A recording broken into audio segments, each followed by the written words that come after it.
Break के बाद आपका स्वागत है। आप देख रहे हैं एनडीटीवी और जगत फार्मा की खास मुहिम नेत्र रक्षक। हमारे साथ खास मेहमान बने हुए हैं। डॉक्टर महेंद्र सिंह हैं, आप फाउंडर हैं जगत फार्मा, और डॉक्टर मनदीप सिंह बसु हैं, आप सीईओ हैं जगत फार्मा। तो इस पर हम चर्चा कर रहे थे ब्रेक से पहले। डॉक्टर महेंद्र जी, आपके पास मैं वापस आता हूँ। जैसे कि डॉक्टर मनदीप ने भी जिक्र किया, आयुर्वेद को लेकर एक मिसकंसेप्शन ये है लोगों के जहन में कि ये बहुत धीरे असर करता है। इसको लेकर आप क्या कहेंगे? ये धारणा बहुत ज़्यादा प्रचलित की गई थी। ऐसा नहीं है कि आयुर्वेद जो है बहुत अच्छा काम करती है, बहुत तेज़ी से काम करती है। कई ऐसी मेडिसिन हैं जो कि बहुत तुरंत इसका रिएक्शन करती हैं। ये कह सकते हैं कि आयुर्वेद इतना कमज़ोर नहीं है। आयुर्वेद में बहुत बड़ी ताकत है, बहुत अच्छे रिजल्ट्स हैं। डॉक्टर मनदीप, अगर आज का मौजूदा वक्त हम देखें तो लोगों के जो रहन सहन है वो भी काफ़ी बदला है। मोबाइल फ़ोन का बड़ा इस्तेमाल लोग करते हैं, लैपटॉप पे काफ़ी वक्त गुजारते हैं। ऐसे में देखभाल जो है वो उसका तरीका कैसे बदला है, ये भी बताइए। और कोरोना के बाद किस तरह का असर आपने देखा है सब में? देखिए, सबसे बड़ा प्रॉब्लम जो आज की डेट में आ रहा है वो है कंप्यूटर विजन सिंड्रोम। ये बहुत ही आज की डेट में आप सुनते होंगे कि मेरे बच्चे की कमज़ोर हो रही है, और जो कॉर्पोरेट्स में काम करते हैं जिनका स्क्रीन टाइम ज़्यादा है उनकी बहुत तेज़ी से आंखें कमज़ोर हो रही हैं। मेरे पास जो पेशेंट आते हैं सबसे ज़्यादा आज की डेट में कोविड के बाद से स्पेशली बच्चे आ रहे हैं जिन्होंने स्कूल ज्वाइन किया और कोविड आ गया और 2 साल तक उन्होंने ऑनलाइन क्लासेस करी, और अब जो वो स्कूल जा रहे हैं तो उनके स्कूल से जो है शिकायत आ रही है कि ये होमवर्क नहीं कर पा रहे हैं, सही से लिख नहीं पा रहे। और जब वो पेशेंट मेरे पास आते हैं तो मैं ये देख रहा हूँ कि उनकी आंखें बहुत ज़्यादा कमज़ोर हो रही हैं। छोटा मोटा नंबर नहीं, बहुत हाई नंबर्स लग रहा है। और चश्मा लगाने के बाद भी मैं देख रहा हूँ कि उनका विजन पूरा नहीं है। यानी कि जो बच्चे को 6/6 पढ़ना चाहिए, चश्मा लगाने के बाद भी वो सिर्फ 3 लाइनें या 4 लाइनें ही पढ़ पा रहा है, जो बाद की 4 लाइनें हैं। यानी कि 40 to 50% विजन उसका है ही नहीं। क्यों? क्योंकि जो आईबॉल स्ट्रक्चर है पूरी तरीके से डेवलप ही नहीं हो पाया, क्योंकि कम उम्र में ही बहुत ज़्यादा मोबाइल और स्क्रीन टाइम का यूज़ किया।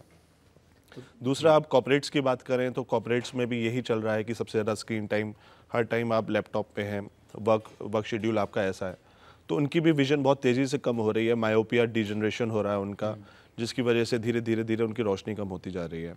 तो एक बहुत बड़ा रीज़न ये है। कोविड के बाद जो डायबिटीज़ के केस थे उनका बहुत सारे केसेस आए मेरे पास, क्योंकि जिनको कोविड हुआ उन्होंने स्टेरॉइड्स का यूज़ किया। स्टेरॉइड्स को यूज़ करने की वजह से 2 चीज़ें हुई। एक तो उनकी डायबिटीज़ ऊपर गई, दूसरी चीज़ ये है कि उनको कैटरेक्ट भी बना स्टेरॉइड्स के यूज़ के बाद। तो डायबिटीज़ बढ़ने की वजह से उनका पर्दा ख़राब हुआ। पर्दा ख़राब होने की वजह से जो है विजन धीरे धीरे डेटोरेट हुआ।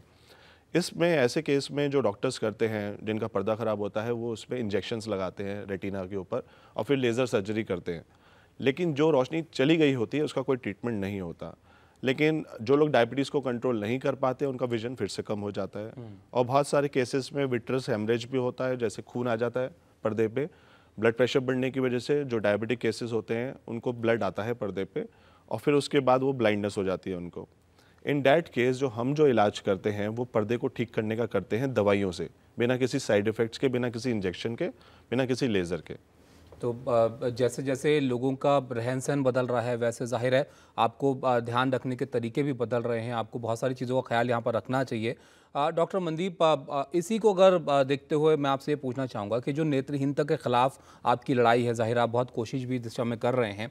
10 साल बाद इसको आप कहाँ देखते हैं? किस तरह से आप बदलती हुई चीज़ों के बीच 10 साल में इसको देख रहे हैं? देखिए, अगर आयुर्वेद की बात करूं तो सबसे अच्छी बात यह है कि मोदी जी ने बहुत अच्छा इनिशिएटिव लिया है और आयुर्वेद को बहुत बढ़ावा भी दे रहे हैं। क्योंकि पिछले 10 साल से मैं बहुत सारे एग्जीबिशंस भी करता हूं, अलग अलग सिटीज़ में भी जाता हूं, तो इस चीज़ को बहुत बढ़ावा मिला है आयुर्वेद को भी। और वो भी ट्राई कर रहे हैं कि ये जो हमारी देश की पैथी है इसको फर्स्ट ऑप्शन बनाया जाए हमारे देश में और पूरी दुनिया में इसको फैलाया जाए। तो इससे एक अच्छा पॉइंट ये है कि हमें आगे बढ़ने में जो है वो बहुत आराम मिल रहा है। कुछ पॉलिसीज़ थी आयुर्वेद को लेके, चीज़ें जो 10 साल पहले थी उससे अब उसमें बहुत फ़र्क आया है। तो मैं ये देखता हूँ कि अगर हम ऐसी तेज़ी से आगे बढ़ते रहे तो 10 साल में हम बहुत सारी जगहों पे और बहुत सारे लोगों की ब्लाइंडनेस को दूर कर सकते हैं। हमारा विजन भी यही है, हमारा मिशन भी यही है कि हम अंधता को मुक्त करें इस दुनिया से। तो जाहिर है एहतियात बरतना बहुत ज़रूरी है। आपको इस बात का ख्याल रखना चाहिए कि आपकी आंखों पर जोर ना पड़े। अगर नज़र कमज़ोर भी हो रही है तो उसकी वजहों को आप समझिए। तो बहुत शुक्रिया आप दोनों का हमारे साथ जुड़ने के लिए और लोगों को समझाने के लिए कि उनको किन बातों का ख्याल यहाँ पर रखना चाहिए। तो उम्मीद है कि इस मुहिम के ज़रिए हम सब मिलकर भारत को नेत्रहीनता से दृष्टि की ओर ले जाएंगे। नमस्कार।